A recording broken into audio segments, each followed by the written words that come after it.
नमस्कार मित्रांनो.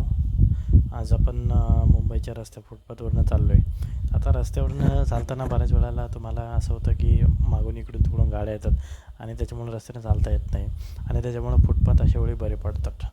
तर आता मी जेव्हा जेव्हा कधी रस्त्यावरती चालतो, स्पेशली ज्यावेळी मुंबईला असतो, तर मुंबईला असताना नेहमी माझा प्रयत्न असतो की आपण रस्त्यावरती न चालता फुटपाथचा वापर करायचा, की जेणेकरून आपण शांतपणे एकदम चालू शकतो. आता नवी मुंबईमधला ऐरोलीचा हा रस्ता आहे, पण थोडंसं मी जरा चाललो 10-20 मीटर तर लगेच रस्त्यावरती मला कचरा सापडलेला दिसला. झावळ पडलेली होती आणि एका ठिकाणी गाडीमध्ये कचरा भरायचं काम चालू होतं. पण त्या जवळून जात असतानाच प्रचंड त्याचा वास येतो आणि खाली खड्डे वगैरे आहेत आणि त्याच्यामुळंच की काय लोक जे आहेत रस्त्यावरून चालतात आणि त्याच्यामुळं काय होतं, रस्त्यावरती ट्रॅफिक निर्माण होते. आता तुम्ही इथे जर बघितलं, मी आता थोडंसं अंतर चाललो आणि बघितलं, तुम्हाला दाखवू शकतो, इथं बघू शकता की लोक रस्त्यावरती चालत आहेत. का कारण आहे त्याचं? कारण इथं जे आहे, इथं तुम्हाला फुटपाथ व्यवस्थित नाही आहे. ठीक आहे. आता फुटपाथ व्यवस्थित नाही आहे, प्लस गाड्या फुटपाथवरतीच उभा केलेल्या आहेत. तुम्हाला फुटपाथवरती एक कार उभी राहिलेली दिसेल. ठीक आहे. हे राजमाता जिजाऊ रुग्णालय आहे. खरं तर इथं एक फुटपाथचा हा रस्ता आहे की ज्याच्यावरनं ॲक्च्युली माणसांना चालायला जागा असायला पाहिजे, नाही का? कारण रस्त्यावरनं चालला आणि काही गाडीची टक्कर बिक्कर लागली तर परत इथे शेजारी हॉस्पिटलमध्ये जावं लागेल.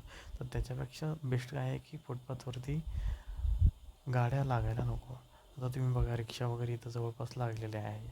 ठीक आहे. आता इथं मी रस्त्याने चाललो, मध्येच एकाने फुटपाथला आडवी रिक्षा उभी केली. आता मग माणसानं चालायचं कुठून? मग असंच चालत चालत चालत रस्त्याने थोडंसं चाललो आणि निघालो मग परत फुटपाथच्या रस्त्याला. ठीक आहे. असं करत करत करत करत करत निघतो, रस्ता शोधतोय. रस्ता काय मला सापडेना. तुम्हाला रस्त्यामध्ये रिक्षा सापडेल, ॲम्ब्युलन्स सापडेल. ॲम्ब्युलन्सचं एक वेळ समजू शकतो, इमर्जन्सी असते आणि इमर्जन्सीमध्ये लवकर निघावं लागतं. ठीक आहे. पण रिक्षा, गाड्या, चारचाकी, बरोबर का नाही? तुम्ही सरकारला रोडचा टॅक्स भरता, पण फुटपाथवर पार्किंग करायला तुम्ही RTOचा टॅक्स नाही भरत. तुम्ही रस्त्यावरती गाडी चालवायला RTOचा टॅक्स भरता. आणि आता गाड्यांचं राहिलं बाजूला, हे दुकानवाल्यांचं झालं, यांचे बोर्ड लागलेले सगळे, यांनी पाणी सगळं टाकलं इथं, सगळं घाणेरडं पाणी टाकलं आहे ह्या हॉटेलवाल्यांनी. कचरा कोंडी पण तिथंच ठेवली. म्हणजे हळूहळू एन्क्रोचमेंट होते, हळूहळू अतिक्रमण करत चालतात ते लोक. तर बघा, इथं फुटपाथचा रस्ता या मध्येच काहीतरी सामान्य पण ठेवलं आहे. मला वाटतं ते गरीब लोकांना वस्तू द्यायची असतं, ते ठेवलं आहे. ते एक वेळ समजू शकतो, पण बाकीचं काही सामान कशाला ठेवायचं काय कारण नाही. तर बसस्टँडला आलो आहे आपण. बसस्टँडला आलो आहे तर बसस्टँडला जे आहे, बऱ्याच बसेस उभ्या आहेत. म्हणजे तुम्हाला म्हणजे फ्रिक्वेन्सी जरा इथं चांगली आहे. ऐरोलीच्या सेक्टर 3मधलं हे बसस्टँड आहे आणि रात्रीच्या वेळेला आता साधारण रात्रीचे 10-11 वाजलेत. तर ह्या टायमाला चांगली बसेसची फ्रिक्वेन्सी आहे. आपण जरा आता वॉशरूमला जाऊन येऊ बरं. वॉशरूम जरा इथलं बरं आहे, कारण इथं मी भरपूर वेळा जातो तर बऱ्यापैकी चांगलं असतं. साफसफाई वगैरे असते, स्वच्छता असते, काही जास्त घाणेरडा वास वगैरे येत नाही. ठीक आहे. आणि नाही म्हणजे ही गोष्ट आपल्याला आवडते, अप्रिशिएट करतो आपण ही गोष्ट.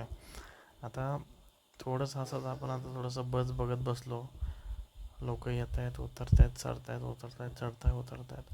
आता बहुतेक करून शेवटची बस असायला पाहिजे इथं. बहुतेक करून शेवटची बस असणार हे.